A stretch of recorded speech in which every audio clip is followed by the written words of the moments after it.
The day my boss presented my idea to the entire company as his own, I smiled, clapped, and said nothing. Not because I was weak, not because I was afraid, but because I had already decided right in that moment that I wasn't going to fight him. I was going to replace him. 18 months later, his company lost its biggest client, to me, and he had absolutely no idea it was coming. Before I tell you exactly how this happened, I need you to understand one thing about the kind of person my boss was, because this isn't just a story about a stolen idea. It's a story about a system where the people at the top take credit for the work of the people underneath them, and they do it openly because they know you won't say anything. He was good at reading people. He knew who needed the job. He knew who had too much to lose. He'd been doing this for years before he met me. The only thing he didn't know was that I was already planning my exit before I even walked in the door. Let me take you back to the beginning. I joined the company 2 years earlier. Mid-size marketing firm, maybe 60 employees. I was brought in as a senior strategist, essentially the person who was supposed to generate new revenue ideas and pitching concepts to clients. And I was good at it. Within 6 months, I'd helped bring in 2 new accounts worth a combined $400,000 in annual recurring revenue. I got a small bonus, a great job in a Slack message. My boss got a new car. I noticed, but I kept going. Because the idea I was building, the one I'd been developing quietly for about 3 months, that was my real play. It was a productized service model. Instead of doing one-off campaigns for clients, we'd package our core offerings into monthly retainer tiers, almost like a SaaS model but for marketing services. Predictable revenue, lower client churn, scalable delivery. Nobody in our space was doing it this way. That was the whole point. I built the entire framework, the pricing structure, the delivery playbook, the pitch deck. Then I made the mistake of sharing it with my boss. He asked me to walk him through it in a one-on-one. I did. He nodded a lot, said things like, "This is interesting," and "Let me think about how we'd implement this." Then he asked me to send over all the files. I did that too. 6 days later, he presented it in the company all-hands meeting.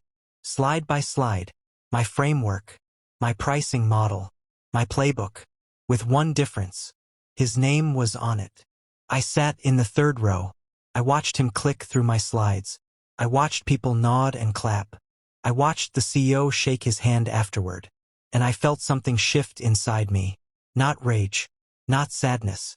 Something quieter than both of those. Clarity. I realized in that moment that if I walked up to him after that meeting and said, "Hey, that was my work," what would happen? He'd deny it, or minimize it, or worse, he'd make me look like a bitter employee who couldn't handle someone improving on their ideas. There was no version of confronting him that helped me. He'd built a career on knowing that. So I made a decision. I would say nothing. I would smile. I would keep coming to work every day. And I would use every single day I was still in that building to quietly build my exit. I gave myself 1 year. I called it the quiet build. Here's what most people don't understand about revenge. The messy, emotional kind. The confrontations, the exposés, the dramatic exits. Those feel satisfying for about 15 minutes. Then you're unemployed with a bad reference and the person you hate is still sitting in their office.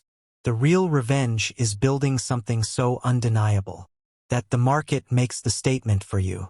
So that's what I did. Step 1. I registered an LLC. Took about 20 minutes online. Chose a name that meant nothing to anyone. For now. Step 2. I started taking one freelance client on the side. Completely above board. I checked my contract. There was no non-compete for independent work outside my job category. One client. Small. Just to test the model. My model. The one that had just been stolen from me. It worked exactly the way I designed it. Within 90 days, that one client was generating $3,200 a month.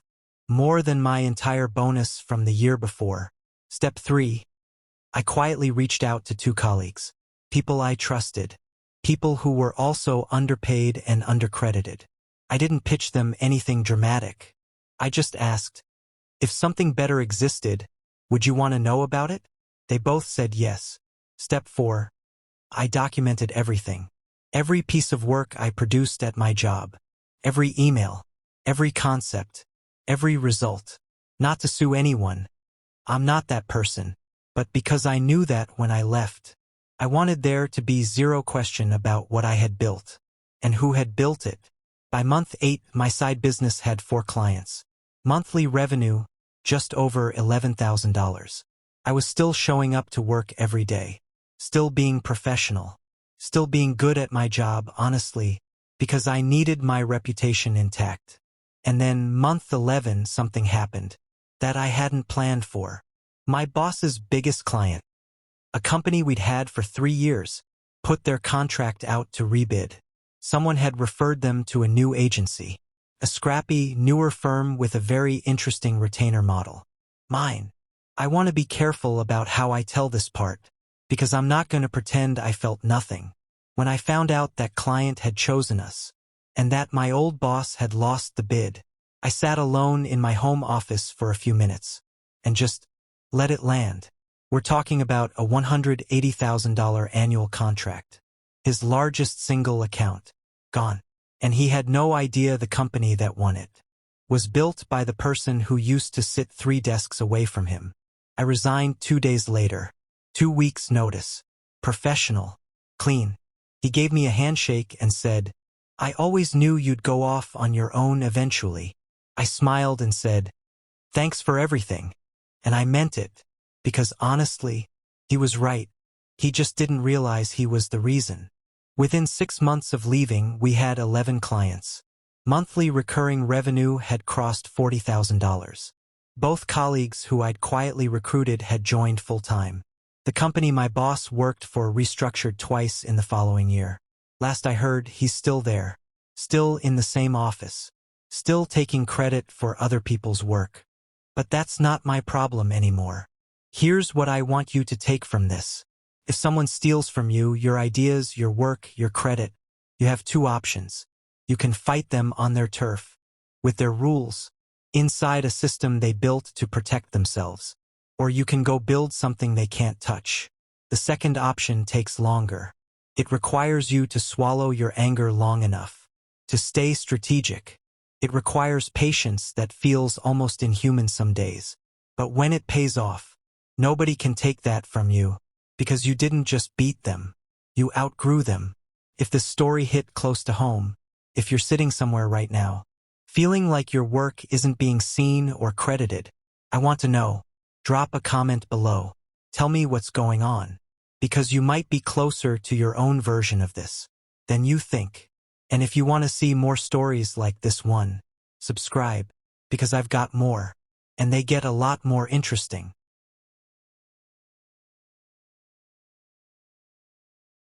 My best friend of 15 years ghosted me after I made money. What happened next will shock you.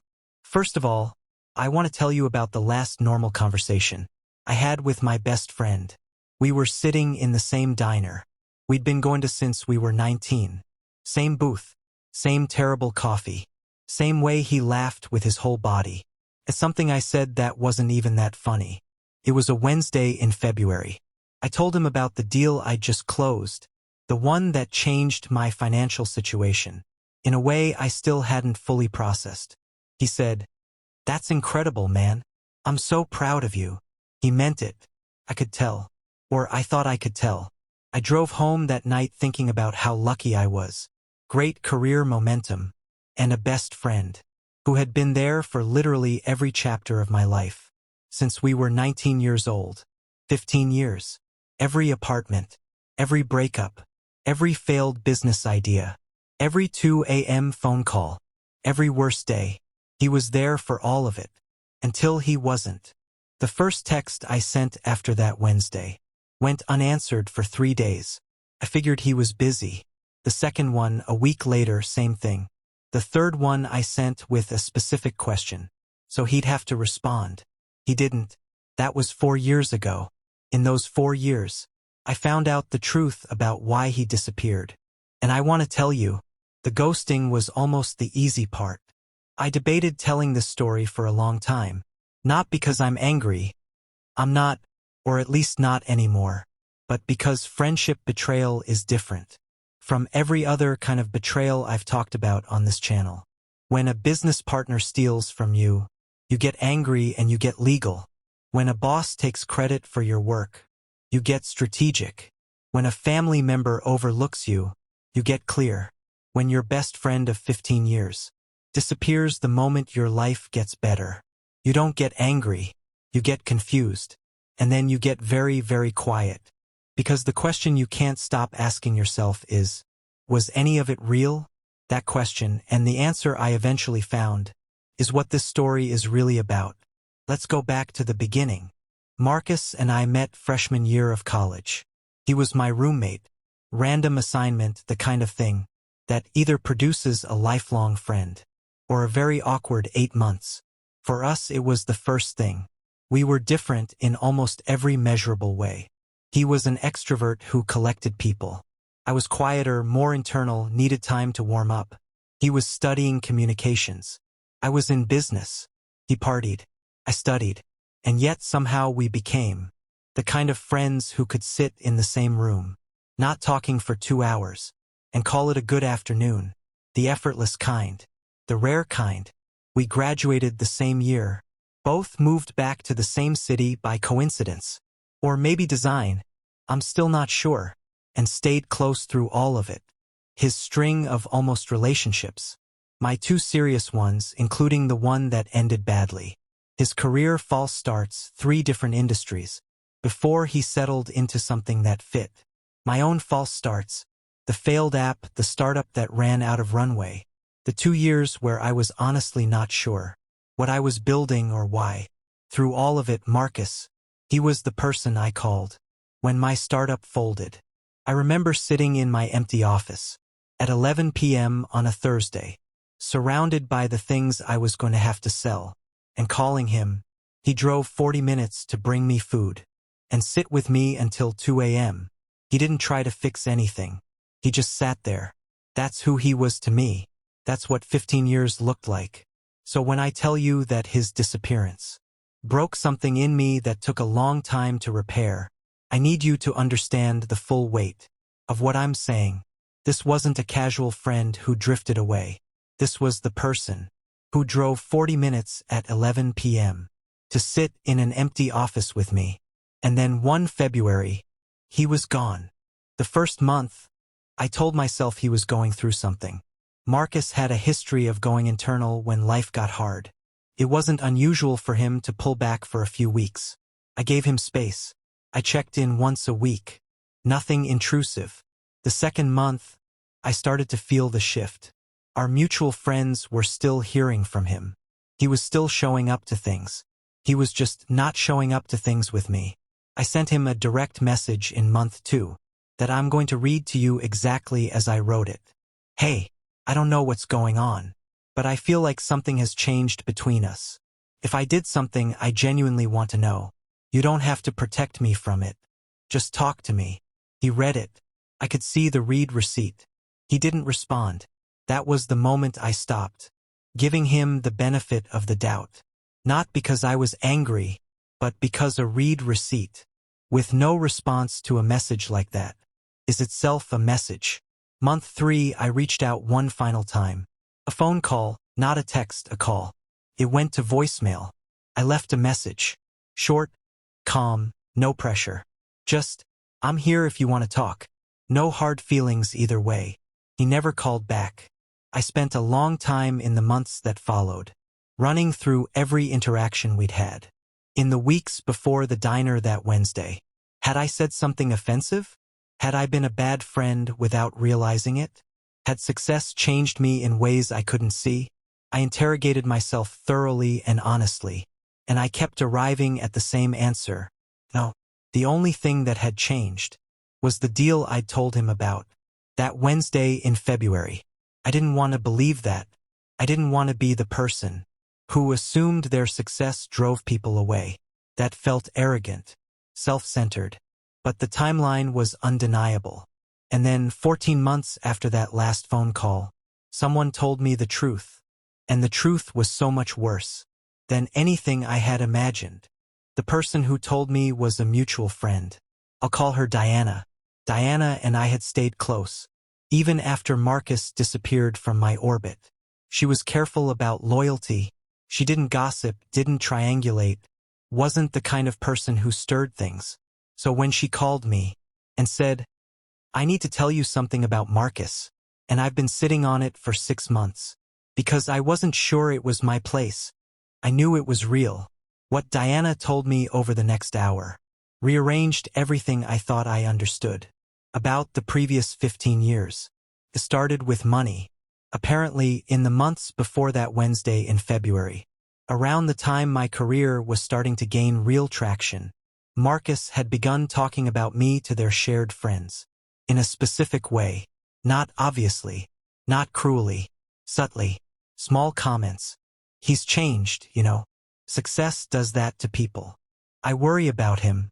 He's becoming someone different. I don't know if I recognize him anymore." None of it pointed at. All of it consistent. Over months. Building a quiet, persistent narrative. That I was becoming someone to be concerned about. Someone whose success was a character flaw in disguise. But Diana hadn't called to tell me about the comments. She called to tell me about the conversation she had overheard at a birthday party 4 months earlier. Marcus talking to 2 of our mutual friends, people I'd known for a decade, telling them that the deal I'd closed had actually been built on an idea that he'd given me years ago, in passing, in a conversation he claimed I had used without acknowledging him. He was telling people, quietly, consistently, with the casual confidence of someone who believes they won't be challenged, that my success had roots in something he deserved credit for, that I had, essentially, taken something from him. Diana said the 2 people listening had nodded slowly in the way people do when they're not sure whether to believe something, but don't want to seem dismissive. She had sat with that for 4 months. Then she called me. I asked her one question when she finished. "How long has he been saying this?" She was quiet for a moment. Then she said, "I think since before you closed the deal. I think he started the moment he saw it coming." I sat with that. The friend who drove 40 minutes at 11 p.m. The friend I had called from my empty office. The friend who sat with me until 2 a.m. while I figured out what came next. That friend had watched me start to build something real, and instead of celebrating it, had begun, quietly, methodically, building a story that reframed my success as something he was owed a piece of. And when I closed that deal, when the success became undeniable, he couldn't maintain both the friendship and the narrative. So he chose the narrative, and he ghosted me, because staying in my life would have required him to either stop lying or to look me in the eye while he did it. He chose a third option.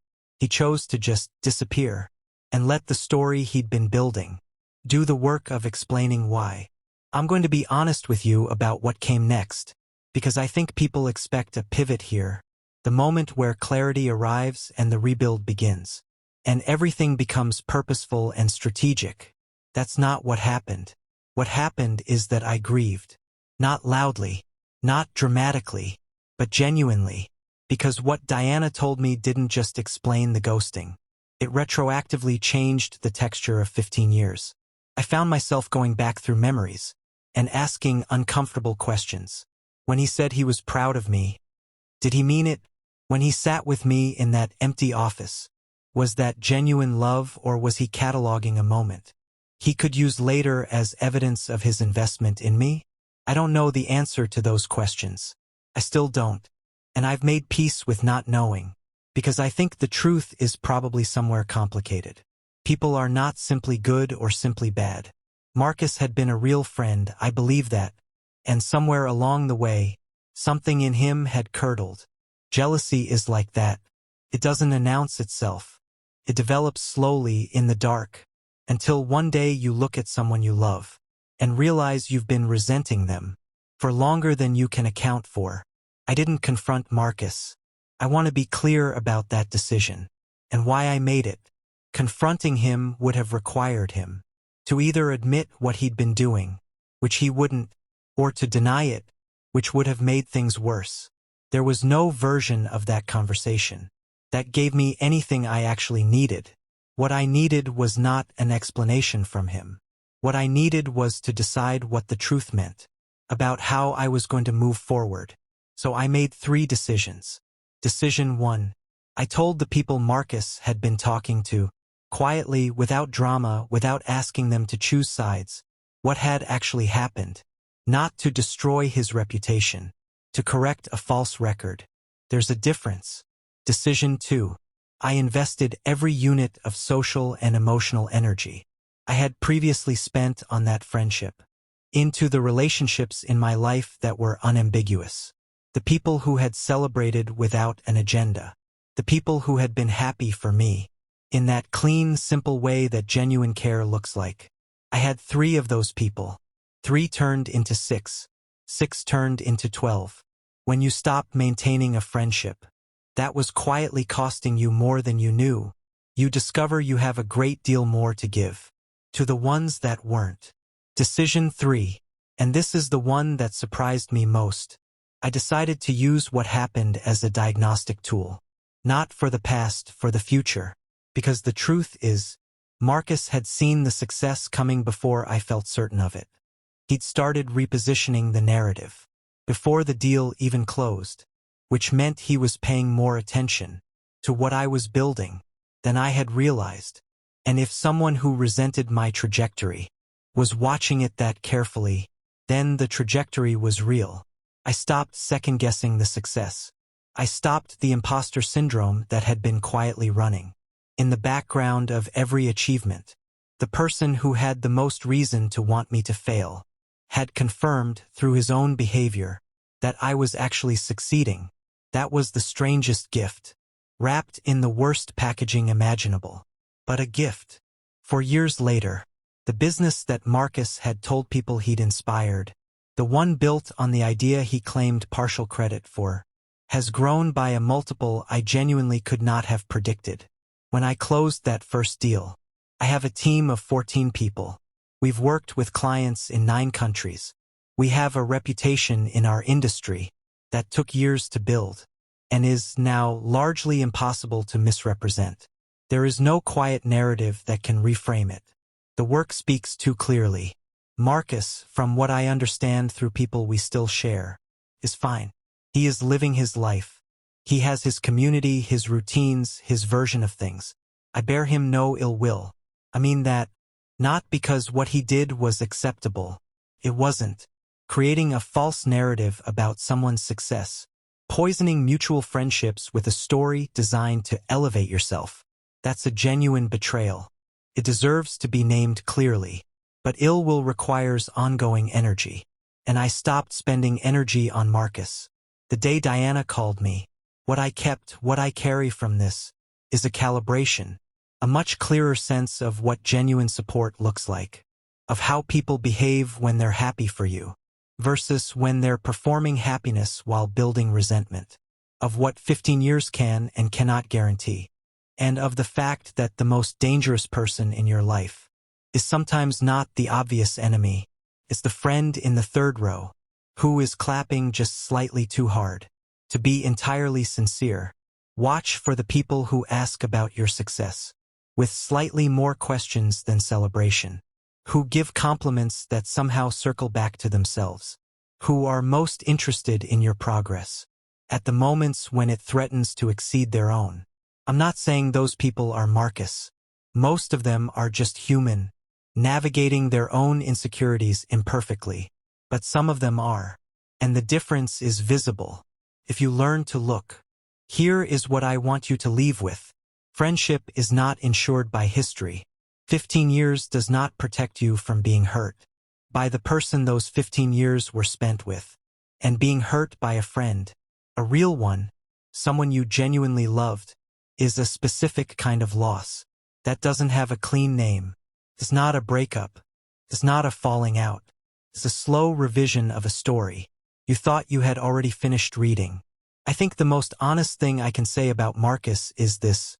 He was a real friend to me, right up until the point where being my friend required him to be genuinely happy for me. That's the limit he couldn't clear. That limit is in a lot of people. Most of them never get tested enough to reveal it. Marcus got tested, and I found out.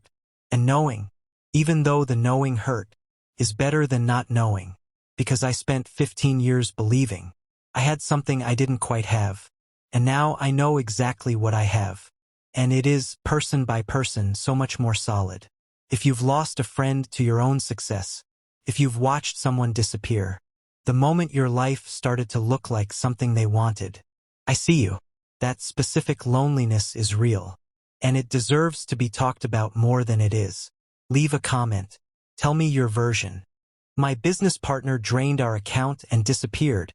The karma hit fast. On a Tuesday morning in October, I sat down at my desk, opened my business banking app, and watched the screen load.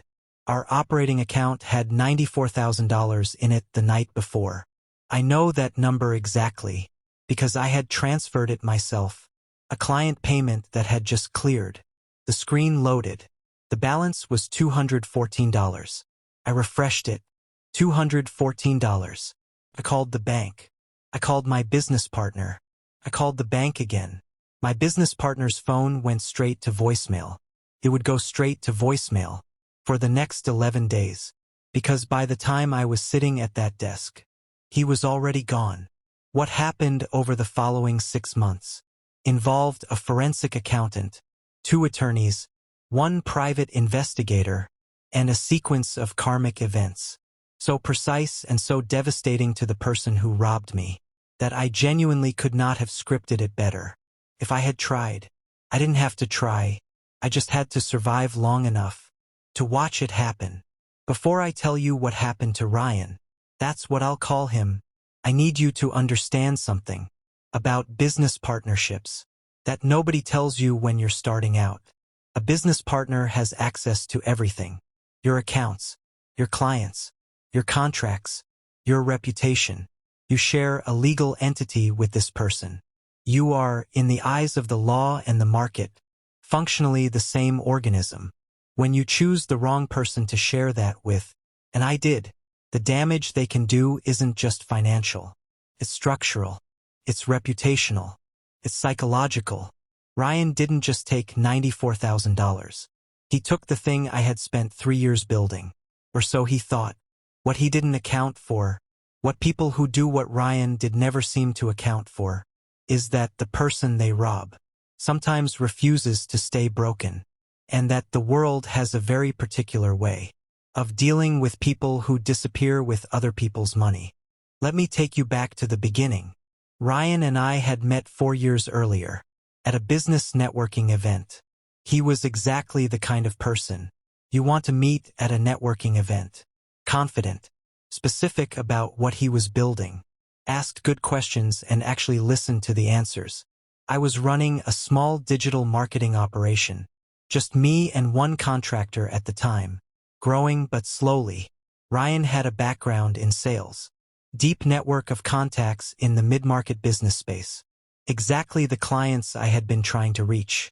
The pitch he made for a partnership was simple, and, on paper, genuinely compelling. I handled delivery, the actual work, the team, the quality. He handled acquisition, finding clients, closing deals, managing relationships.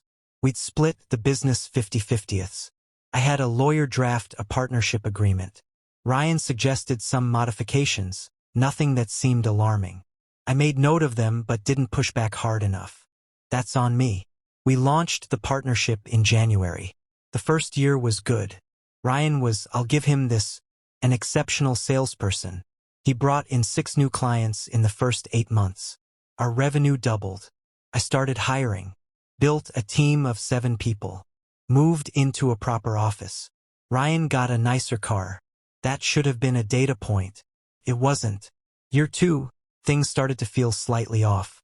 Small things. Ryan started handling all client billing directly.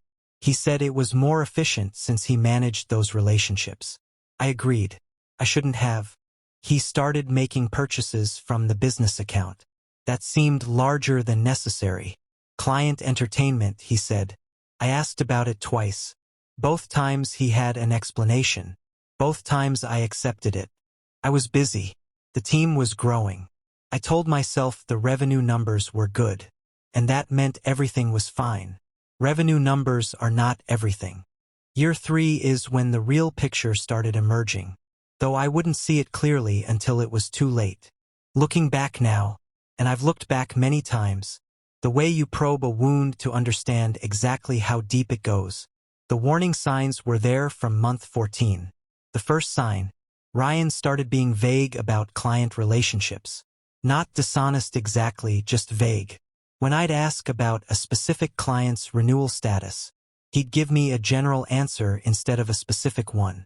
I chalked it up to his communication style. The second sign, our profit margins were shrinking, even as revenue grew. I flagged it during a quarterly review.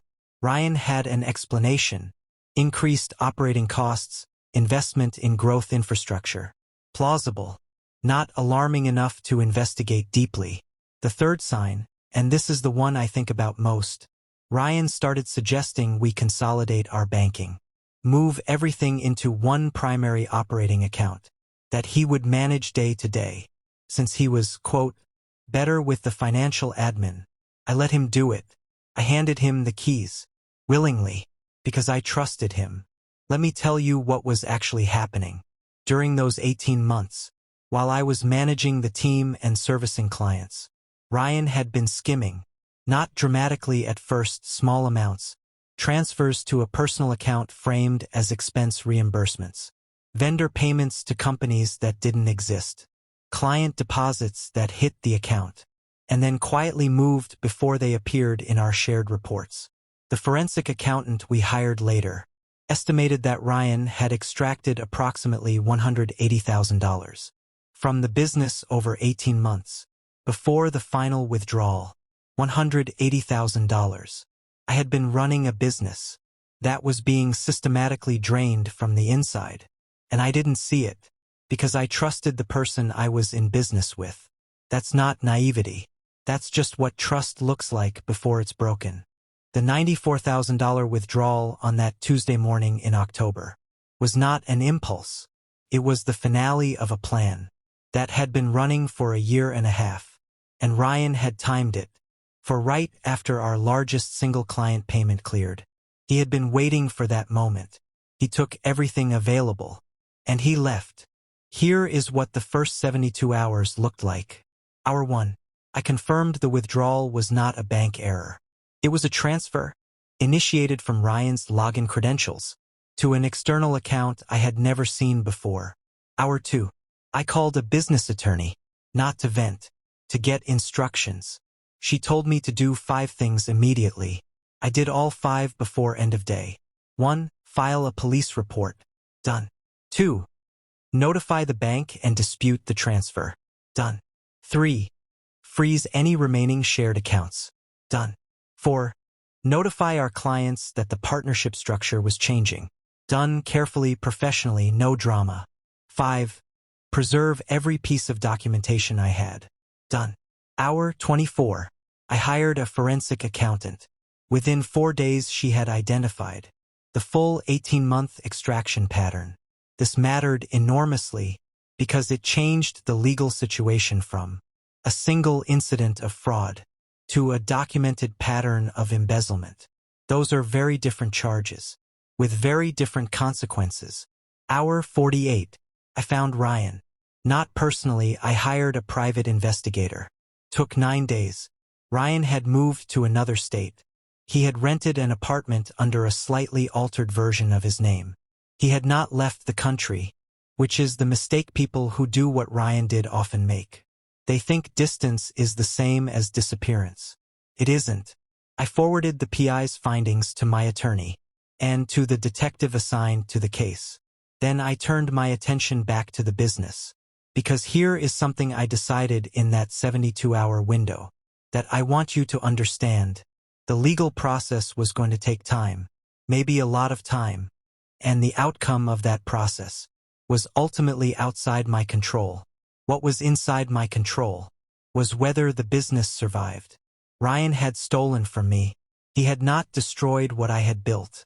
Those are different things. And I refused to let him make them the same thing. Week 1 of the rebuild, I called every client personally. Not with a script, with honesty. I told them there had been a significant internal disruption. That the partnership had dissolved. That I was the operational founder. The person who had built and managed their work from day one. And that I was continuing. 7 out of 8 clients confirmed they were staying. The 8th, our second largest account, asked for a week to decide. They came back in 4 days. They stayed. That was the moment I knew the business was going to survive. Because clients don't stay for a company. They stay for the person who actually does the work. Ryan had managed the relationships, but I had managed the work. And when it came down to it, the work was what they were paying for. Week 2, I restructured the business entirely. Dissolved the old partnership entity. Formed a new LLC, sole ownership, my name only. New bank accounts. New payment systems. New financial controls that I managed directly. And that I will never delegate entirely to another person again. Month 2. I hired a part-time CFO on a fractional basis. Someone to maintain a second set of eyes on every financial movement. It cost $1,800 a month. It is the best $1,800 I spend. Month 3. I landed a new client, a referral from one of the 7 who had stayed. Larger than anything Ryan had ever brought in. Month 4, another new client. Month 5, 2 more. By month 6, the business revenue was 20% higher than it had been when Ryan left. Without him, without his exceptional sales network, without the person who I had believed was irreplaceable. For 3 years. I want you to sit with that for a moment. Because Ryan had taken the money, but he had also accidentally given me something back.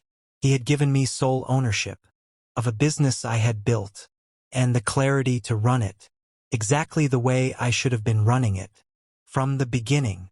Now, I promised you the karma hit fast. Let me tell you exactly what happened to Ryan. Month 2 after his disappearance, the criminal fraud and embezzlement charges were filed. Because the forensic accountant had documented 18 months of systematic extraction. Not just a single incident. The charges were substantially more serious than Ryan had apparently anticipated.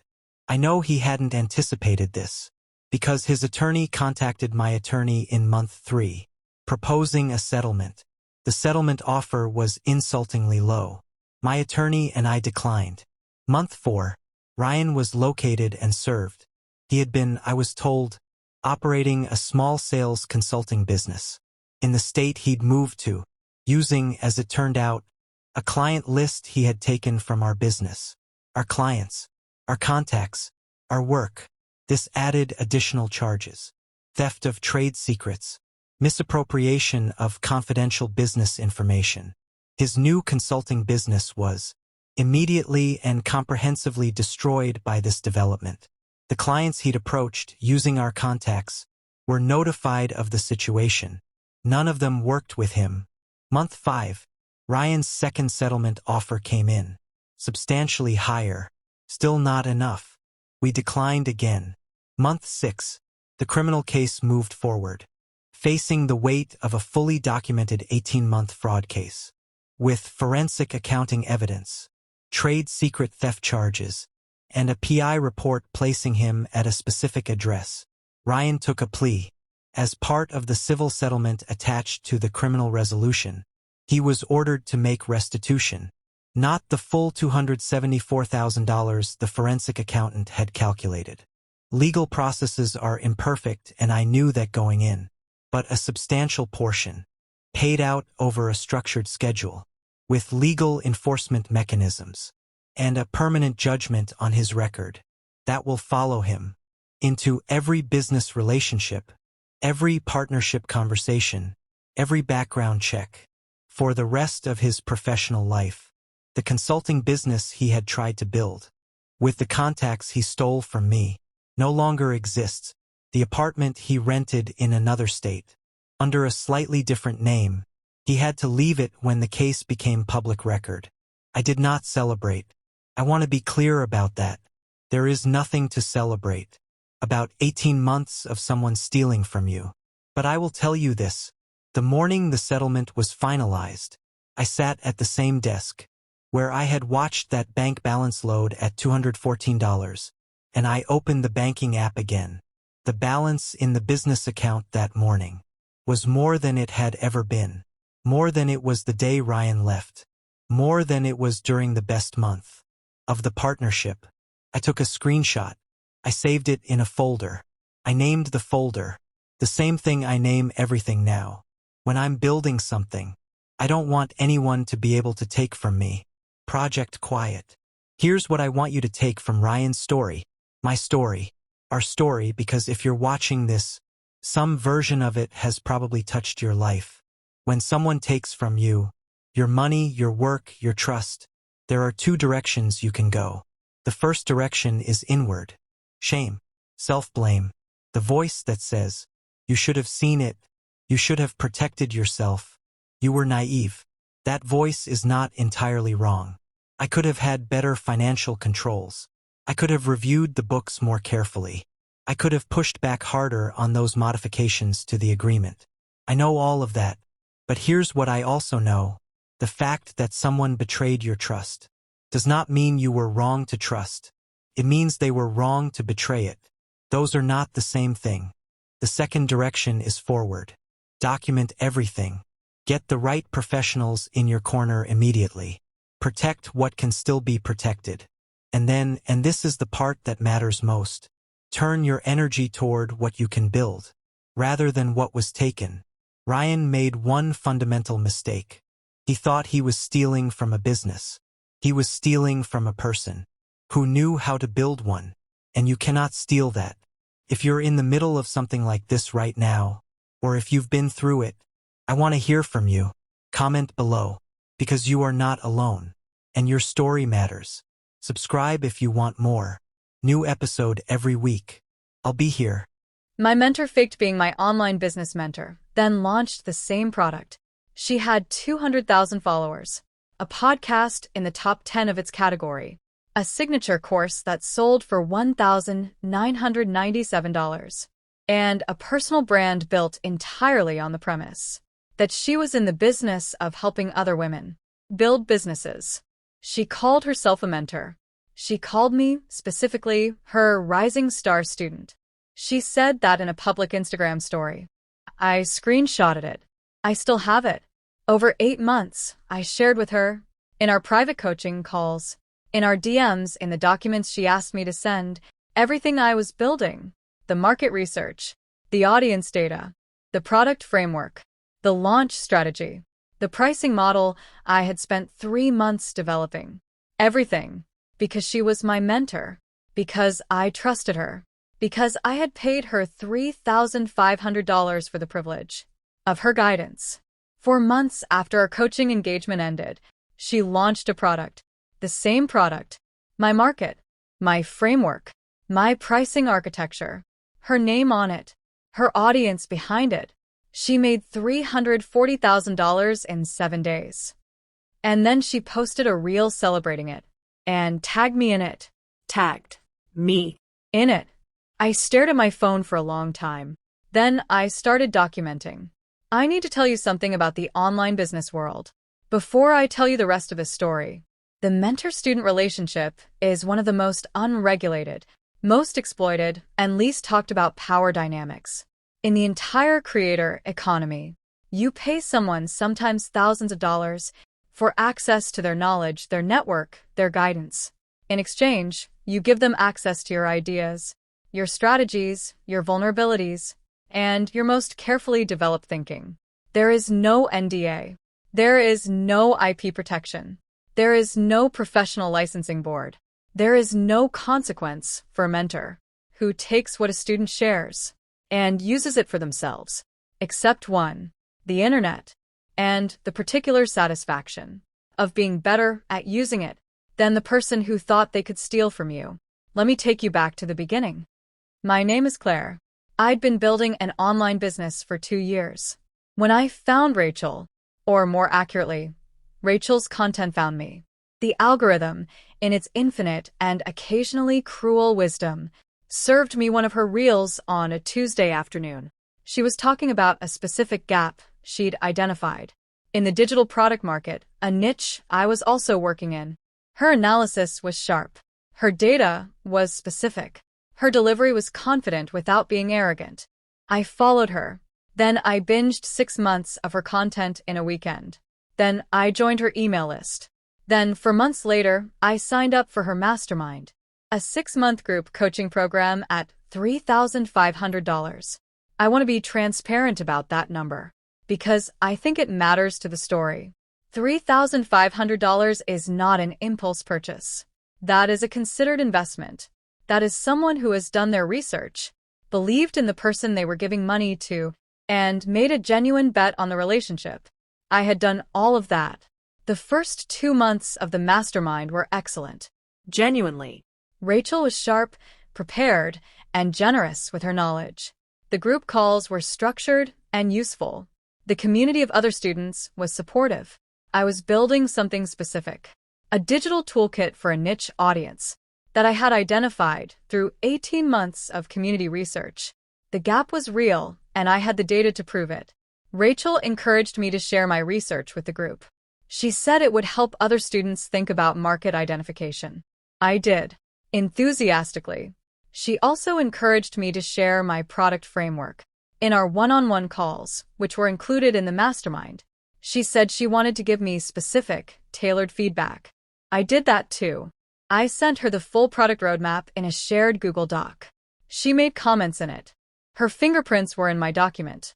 I did not think about that at the time. I think about it constantly now. By month 4, I had a waiting list of 340 people for a product that didn't exist yet. Real people, real emails, real demand. Rachel called me her rising star in that Instagram story. I was genuinely moved. Month 5, our final month of the mastermind, Rachel seemed distracted in our calls, less engaged, shorter on feedback. I figured she was busy. She had a lot of students. I kept building. Month 6, the mastermind ended. We exchanged warm messages. She said she couldn't wait to see my launch. I thanked her for everything. 2 months passed. I was deep in product development. Then 4 months passed. And then one morning, my phone buzzed with a notification from someone in my audience. Hey, have you seen this? There was a link. I clicked it, and I saw Rachel's product launch page. I want to describe this carefully, because I want you to understand the specific nature of what had happened. This was not a coincidence. This was not parallel thinking. This was not 2 people arriving at a similar idea through independent paths. I know this because I spent 4 hours on the day I found that launch page, doing a side-by-side comparison of her product and my product roadmap. The market segment, identical. The core problem being solved, identical. The 3-part framework at the center of the product, identical in structure, renamed. The pricing architecture, identical. The language used to describe the target customer, so close to my own market research document that 3 phrases were lifted nearly verbatim. I sat very still for a long time. Then I picked up my phone, and I read the notification again. She had tagged me in her launch celebration reel with a caption about being grateful for her community and everyone who had inspired her work. I was in the comments with a fire emoji that I had posted before I saw the launch page. Before I knew, I stared at that fire emoji for a long time. Then I screenshot everything. The launch page, the reel, my comment, the comparison document I had just built, every DM we had exchanged, every comment she had left in my Google Doc, every email from the mastermind platform. I opened a folder on my desktop. I thought about what to name it. I named it Evidence. And then I called someone who had been through something similar, a friend who worked in digital product law. What she told me over the next 2 hours changed the way I approached everything that followed. My friend, the lawyer, asked me 3 questions before she said anything else. Question 1. Did you have anything in writing that established the ideas as yours before the mastermind? Answer: yes. I had timestamped documents, blog posts where I had written publicly about the market gap, email list newsletters where I had described the product concept, a Notion workspace that had been active for 18 months, with version history that showed the evolution of my thinking. Well before I'd ever heard of Rachel. Question 2. Did she have documented access to your specific materials? Answer: yes. Her comments were in my Google Doc. I had the mastermind platform emails. I had the DM threads where she had asked me questions about specific elements of my framework, questions that could only have been asked by someone who had read the document carefully. Question 3. Are you prepared for this to become public? I was quiet for a moment. Then I said, I'm prepared for whatever it takes. She said, then here's what you're going to do. And here's the order you're going to do it in. Step 1. Consult a digital IP attorney. Not to file immediately. To understand the landscape and have representation in place. Done within 48 hours. Step 2. Send a formal cease and desist. Not a public call-out. Not a DM. A legal document from my attorney to hers. This was sent on day 7. Rachel's response arrived on day 11. Through her attorney. It denied everything. We expected that. Step 3. Prepare the public record. This is the part my legal team helped me think through carefully, because there is a right way and a wrong way to tell your story publicly when IP theft is involved. The wrong way, an emotional Instagram post that reads as a personal attack, which opens you to defamation risk and makes you look reactive rather than credible. The right way, a factual, documented, calmly presented account of what happened when it happened and what you can prove. I spent 3 weeks preparing that account. Time-stamped documents, side-by-side comparisons, screenshots with metadata, a clear, linear timeline. And then I published it, not as a call-out, as a case study. I published the case study on my own platform, my blog, my email list, my audience, the 340 people on my waiting list, the community I had built in 18 months, while developing the very product that had been taken from me. I titled it simply, What Happened to My Product and What I'm Doing Next. I stated facts. I showed documents. I let the timestamp speak. I did not use Rachel's name in the initial post.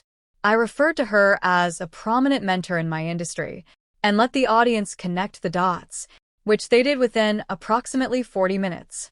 I ended the post with this. I am continuing to build this product. It will launch. It will be better than anything currently in this market. And it will be built by the person who actually did the research. Within 6 hours, the post had been shared 4,000 times. Within 12 hours, 3 major newsletters in the online business space had linked to it. Within 24 hours, my email list had grown from 2,100 subscribers to 11,400. Within 48 hours, the online business community, which is smaller and more interconnected than most people realize, had done its own research. Former students of Rachel's mastermind began sharing their own experiences in the comments. 2 of them described similar situations with their own ideas and frameworks. A journalist who covered the creator economy reached out asking for an interview. Rachel posted nothing for 9 days. On day 10, she posted a carefully worded statement through her PR team that denied the specific allegations, while using the phrase creative inspiration 4 times in 6 paragraphs. Her comment section did not receive it well. By the end of that week, 3 of her major brand partnerships had gone quiet.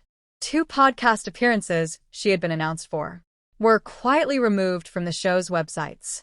The $340,000 she had made in 7 days was about to become the most expensive week of her professional life. I launched my product 6 weeks later, not because I had rushed it, because I had been building it for 2 years. And it was ready. I had 11,400 email subscribers on launch day. I had a community that had watched what happened and decided, with their attention, their trust, and their wallets, which side of the story they believed. Launch week revenue, $290,000. I want to sit with that number for a moment.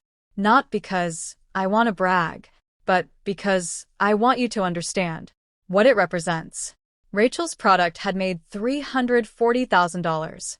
Using my framework, her audience, her head start. Mine made $290,000. Using my framework, an audience I had built in 6 weeks. Starting from a position of having just been publicly robbed. The market, which is ultimately just people making decisions, had weighed everything it knew and responded. I am not naive enough to think that justice always works this cleanly. Often it doesn't. The person with the bigger platform, the louder voice, the longer head start, often they just win. But sometimes the documented truth is louder than the established platform. And sometimes an audience of 340 people who already believed in what you were building turns into 11,000 people who believe in it even more because they watched you refuse to disappear. Rachel's mastermind program closed enrollment quietly 3 months after the case study published. No announcement.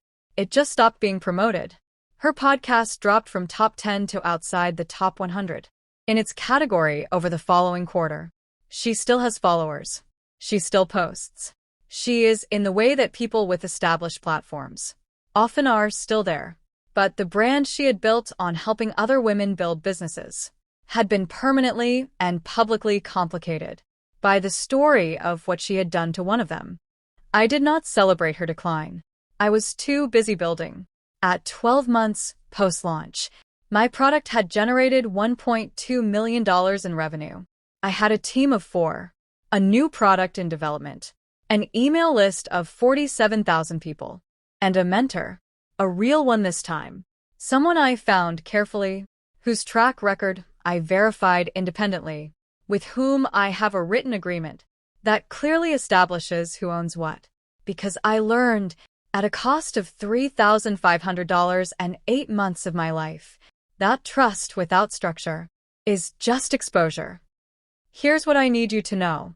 If you are in the online business space, as a student, as a builder, as someone who is paying for mentorship right now, your ideas have value before they become products. Your research has value before it becomes revenue. Your frameworks have value before they have a sales page. And that value is yours. Document everything. Date everything. Create a paper trail before you share anything significant with anyone in a position of power over your learning. Not because everyone is Rachel. Most mentors are genuine. Most people in rooms of shared learning are there to learn, not to extract. But some aren't. And the ones who aren't are specifically skilled at presenting themselves as the ones who are. So protect your work, not with paranoia, with professionalism. Timestamp your ideas. Keep your own records. Know what you're sharing before you share it. And read every agreement carefully, especially the ones that seem too casual to need reading. To everyone who has been in Claire's position, who paid for guidance and received extraction, I want to say this. You are not naive for having trusted. Naivety implies a failure of intelligence. What you did was extend good faith to someone who had specifically positioned themselves to receive it. That is not your failure. It is their crime. Document it. Tell it clearly. Build anyway. Because the best outcome, the outcome that costs them the most, is not a lawsuit, though sometimes that matters. It's a product that outsells theirs, built by the person they thought they could erase. Subscribe for a new story every week.